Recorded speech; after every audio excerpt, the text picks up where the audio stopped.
Suspense.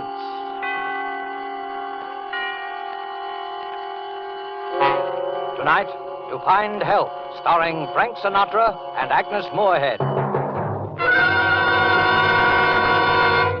My roomer, Mr. Armstrong, tried to warn me that morning he left on his business trip. I remember we were just finishing breakfast and he was rather in a hurry. I don't care what you say, Mrs. Gillis. I just plain don't like it. You're alone here in the house all day. There are no close neighbors. And after all, you know nothing about the man. Good gracious, Mr. Armstrong, you'd think I was a pretty young thing of 20 to hear you tell it. And another thing. Seems very strange to me that a young man should be job hunting from door to door in this day and age. Why, there are plenty of jobs to be had. That's just why it's so difficult to find help these days. Oh, you're a worrywart, Mr. Armstrong. And now that I've found someone to do my heavy work, I'm not going to let your silly notions change my mind. All the same, though, I'm not leaving the house this morning till I get a look at the guy. I remember I kept worrying about poor Mr. Armstrong missing his train because it was getting to be 9 o'clock. He dried the breakfast dishes for me, and as he talked, he kept looking out of the window towards the long driveway. Hey, here he comes. Well, I guess I needn't have worried. Mr. Armstrong was smiling, for he'd seen my young man who was coming up the driveway. And I smiled, too. Even I had forgotten what a meek, harmless-looking lad he was. Why, he could hardly be called a man at all, I thought. So that's the critter who's been causing me all this mental anguish. Oh, there, you see, you and your silly ideas. Why, the little guy's not strong enough to keep a regular job, I suppose. Why, I believe Sarah's getting some of your foolish notions, Mr. Armstrong. There now, Sarah. I'm sorry that we made you nervous about him. Why, if you could see the guy. He'll hear you. Oh, good morning. Good morning. I've been expecting you. This is my roomer, Mr. Armstrong. I don't believe you told me your name. I'm Howard Wilton, ma'am. Hello, Howard. I'm glad you come. I know you'll be a great help to Mrs. Gillis. And you'll be company, too. Well, I'm off. Take care of yourself. I don't think you'll have much trouble.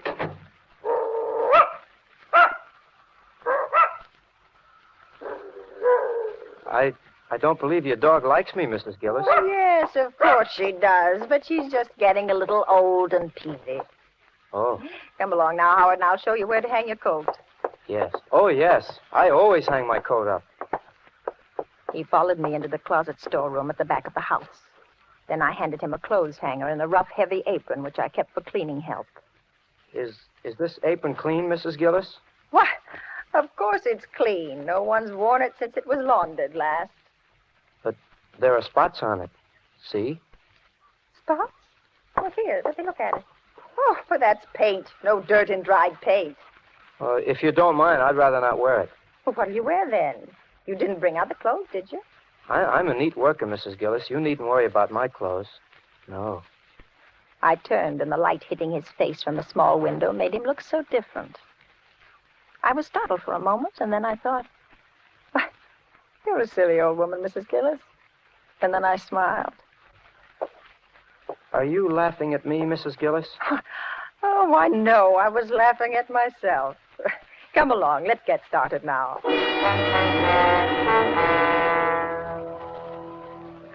He'd only been at the den floor a short time when I heard him walk back to the closet storeroom. Can I help you, son? I'm going after my coat, Mrs. Gillis. I don't like it being out there in the storeroom. It's a breeding place for moths, you know. Oh, now, son, it takes longer than that for moths to do any damage. Perhaps you won't think it's quite so amusing when I tell you that it's my best and only coat. Oh, I didn't mean to hurt your feelings, Howard. Where would you like to put it? In the kitchen, perhaps? No, the cooking fumes wouldn't be good for it. I'll take it right in the den with me. That is, if you don't mind. Oh, go right ahead, Howard. If you don't mind. Suddenly, I was thankful that there was a phone. He was such a peculiar boy. I wasn't really alarmed. Not then, I wasn't. Still, it was good to know the phone was there. And that old Sarah was still in the breakfast room asleep.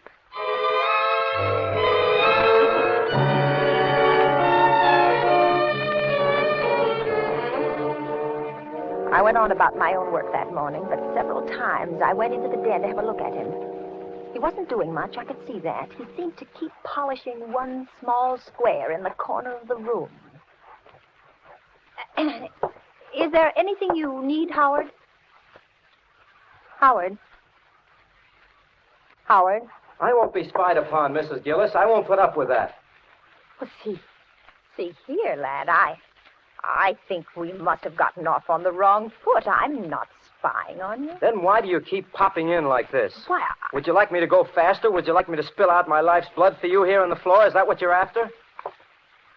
Howard, are you well? Are you well enough to work? Of course I'm well. If only you'd quit bothering and pestering and questioning me. Is that too much to ask? Well, look, Howard, I'm interested in young men. I have 2 boys of my own. They're in the service. You see that bill on the desk there? He's a Marine. And on the table there, that's Dennis. He's in the infantry. He's overseas. So that's why you hate me. I see it all now. Hate you? Well, whatever gave you that? Yes, you hate me. I could tell it the moment I walked into this house this morning. But Howard... You hate me because I'm young and I'm not in the service like your boys. Why, it never occurred to me. You must know I was grateful when you came looking for work. Grateful? You resented me. The only reason you have me here is to work my life's blood away, to punish me for not being in the service just because your sons are in the service and I'm out. Son, you're ill. Let's put the work away now, and I'll make you a cup of tea. Oh, so you don't want me to do the job, is that it? You're like the Army. There was a job to be done and they wouldn't let me in. Now you'd like to stop me in the middle of this. I only want you to do whatever will make you feel better. Well, leave me alone then. Very well. Mrs. Gillis. Yes? I'll tell you why I'm not in the Army, if you insist. I don't insist at all, Howard. If you must know, I'll tell you. They said there was something wrong with my mind. Yes, I just thought maybe you'd like to know, Mrs. Gillis. They said there was something wrong with my mind.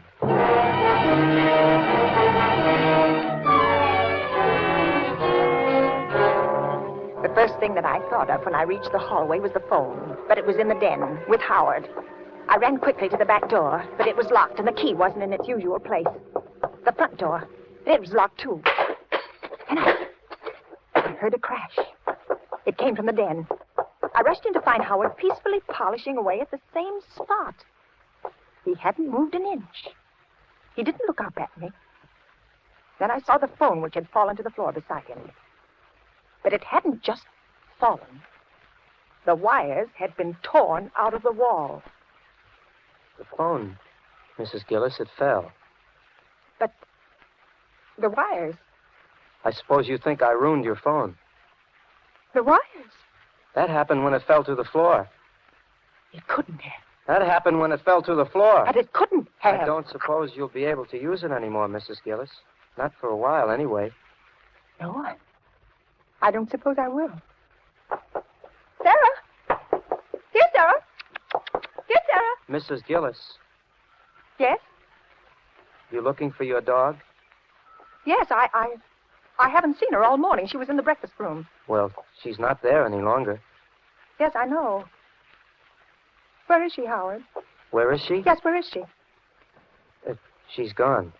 Gone? If you've harmed her... She didn't like me, you know. See here, I've put up with enough, you know. You tell me where my dog is. What, Mrs. Gillis? You'll do what, Mrs. Gillis? Sarah, what will you do? Sarah! She's gone, Mrs. Gillis. I told you that. You've harmed my dog. Have I? You killed her. Oh, poor old Sarah who never hurt a thing. She would have hurt me. You're bad, Howard. You're wicked. You're wicked. You're a coward. I'm not You're a coward, coward. Mrs. Gillis. Yes, you are. Cowards are afraid to kill. Only a coward would kill a poor old dog. Well, if I were a coward, I'd be afraid of you, and I'm not afraid of you. Now, you let me out of here. Let me out. I have strong hands, Mrs. Gillis. My fingers are like steel. I've never harmed you. No, and Sarah didn't either, but she would have if I hadn't harmed her Let first. me out of here. You're getting Let very me out. noisy, Mrs. Gillis. Perhaps if I locked you in this closet, you'd calm down a bit. Howard! Howard!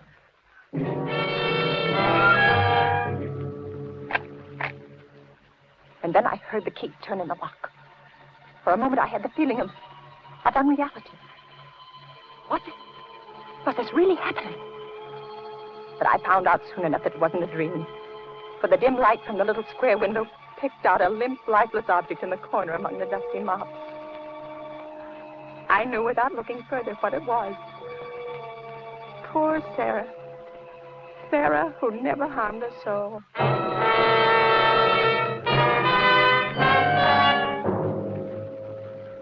I don't know how long he kept me there. I could hear him moving about the house, but he finally came back. He spoke to me through the door. Have you calmed down, Mrs. Gillis? Yes, Howard. Yes.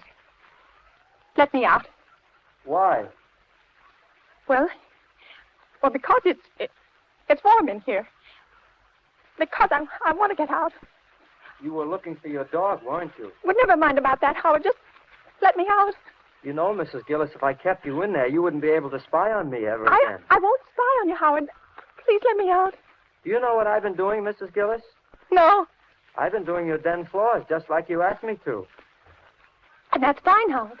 It was fine being able to work peacefully, knowing that you were someplace where you couldn't bother me. I won't bother you, Howard. It was very peaceful. Nobody to bother me. Let me out, Howard. Will you promise to do as I tell you? Yes, I promise. Anything? Anything. Very well, then.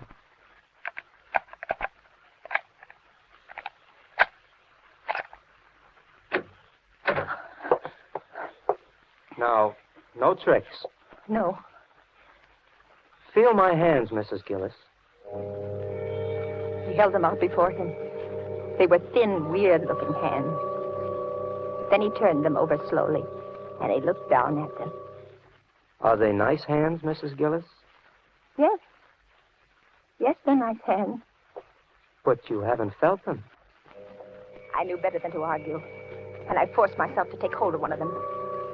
It was icy cold, and the floor wax had made it sticky. Have your sons as nice hands as these? Oh, no. No, they haven't. But they got into the Army, didn't they? I'm just as good as they are, you know. Oh, of course you are, Howard. Wouldn't you like some food, lad? You haven't eaten all day, you know. Some food would be good. Let me fix you some. Mrs. Gillis, you know, a woman I worked for once said my hands were weak. She did? Yeah, but she soon found out, however. Well, here. Here now, lad, I have some nice cold roast in the icebox. I taught her a lesson. And it'll only take me a minute to fix some salad. Are your son's hands strong, Mrs. Gillis? Not as strong as yours, Howard. Well, I'll set the table right away. Mrs. Gillis, feel my hands again. They're like steel, you know.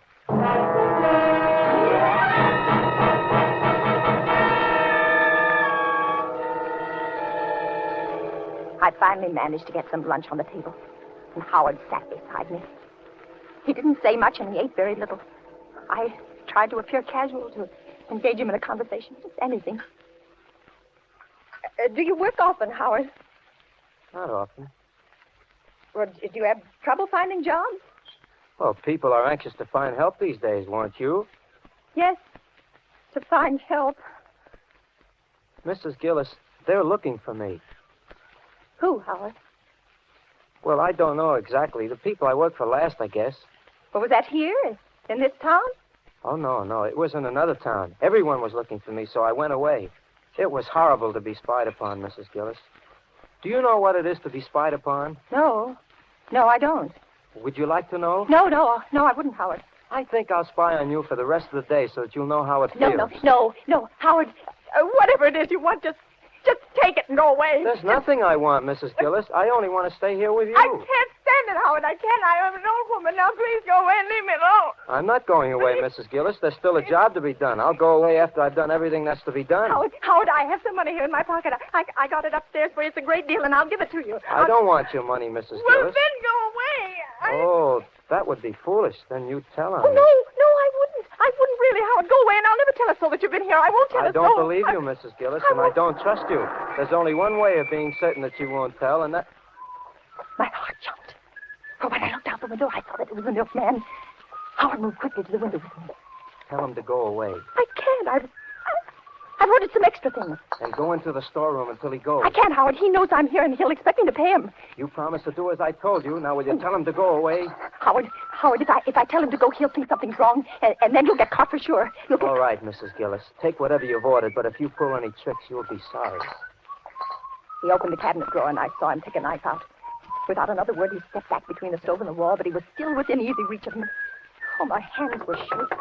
The milkman knocked as usual at the window over the sink. Just a moment. Well, good afternoon, Miss Gillis. Good afternoon. Lovely day, isn't it? Yes, it is. Miss Gillis, I think I have good news for you. Oh, you have? Yeah. Beginning the 1st, I think we're getting some badly needed help. In the future, your deliveries will be made in the early morning. Well, that's nice. I don't believe you ever did like these late deliveries, did you? Well, I had never really minded. Well, if all our customers were like you, Miss Gillis, it wouldn't be such a bad world. Here you are. 1 quart milk, a pint of half and half. Bye, Miss Gillis. But the extra things, you forgot them. The extra thing? Yes, the extra things. Now, don't tell me you've forgotten the eggs and the butter. I'll get them right away. Mrs. Gillis, I'm going to give you one more chance. When he comes back, you're going to get rid of him. Do you hear? And if you give me away, I'm going to kill you. I'll kill you before he can get inside this house, and I don't care what happens to him. I won't give you away, Howard. I won't give you away. I'll only pay him. I have to do this. Shut up and remember. Well, here you are, Miss Gillis. Thank you. Anything else? No, that's all. Miss Gillis, I'm sorry, I can't stop to talk to them. Howard stood for a moment behind the stove. His eyes were blazing. Then he spoke without moving. You're very clever, aren't you, Mrs. Gillis? What do you mean? You thought you were going to put something over on me, didn't you? I sent him away, didn't I? The extra things you ordered. There weren't Yes, any. there were. You saw him. You heard him. He didn't know what you were talking about. The milkman had returned.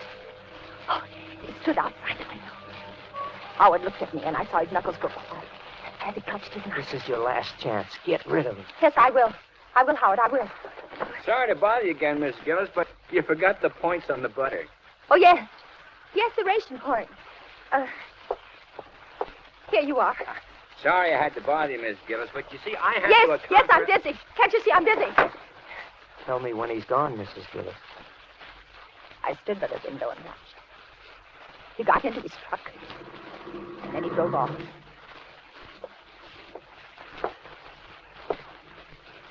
So that was your scheme, was it? So you wanted to give me away.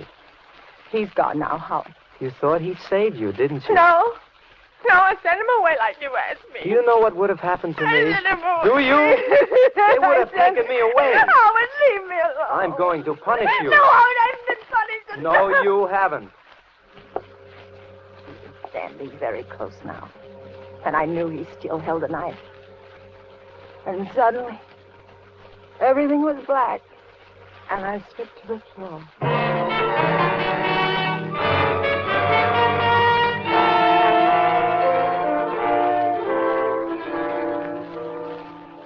When I came to, I was in a den, on the den floor. My head throbbed. Then I remembered everything. I laid there for a moment and listened. Then I heard a sound. A soft, swishing sound. Suddenly, the hall clock began to strike.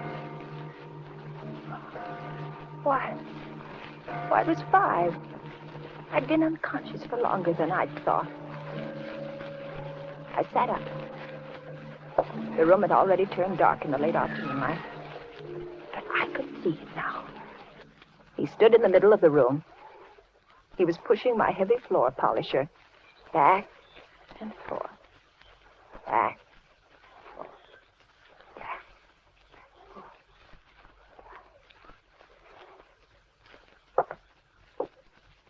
What time is it, Mrs. Gillis? About 5. Well, I guess I'll call it a day now. I've done a nice job, haven't I? Yes, Howard. Very nice. I think I'll be going now. I got to my feet. He paid no attention. He picked up his coat, which he'd placed over a chair when he'd taken it from the storeroom. Then he looked at the floor again. Doesn't it shine nicely, Mrs. Gillis? Yes. Yes, it does. Was it worth $5 to you? Oh, yes, Howard. I have nice hands, haven't I, Mrs. Gillis? Yes, Howard, you have. Here, take the money. Thank you. You know, it's a pity they have to be used to polish floors. You've done such a good job, Howard. I'm going to give you a few extra dollars. Thank you. Will you be needing me tomorrow, Mrs. Gillis? No, thank you, Howard. The door's locked, Mrs. Gillis.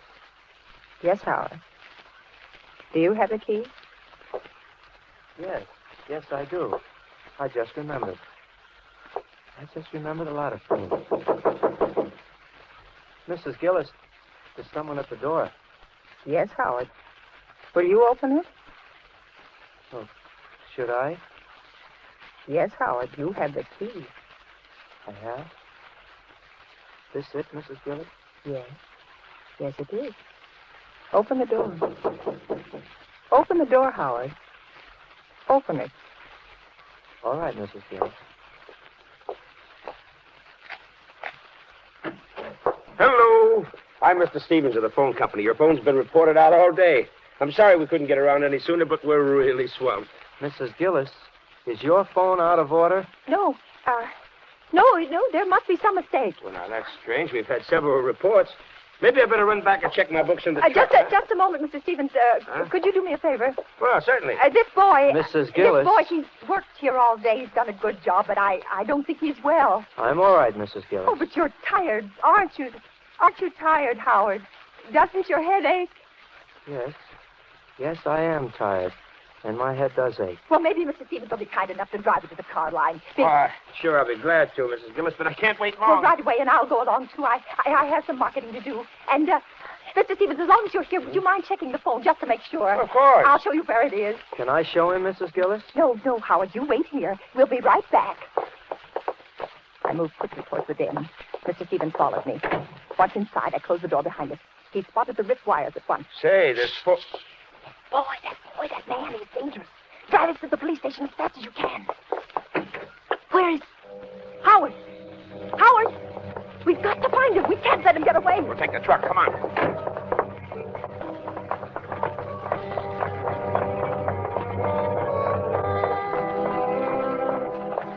But when we reached the car, I suddenly saw him. He was sitting in the front seat with his coat folded neatly over his lap. Were you looking for me, Mrs. Gillis? Yes, Howard. Yes, I was. Are you ready to go? Yes, I'm ready.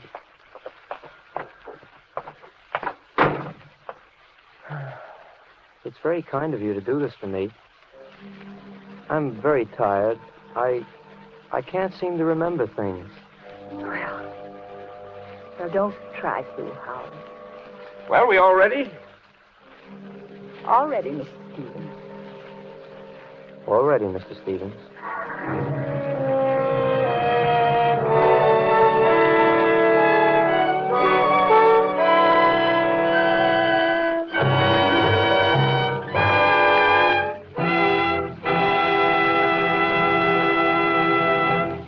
And so closes To Find Help, starring Frank Sinatra and Agnes Moorehead.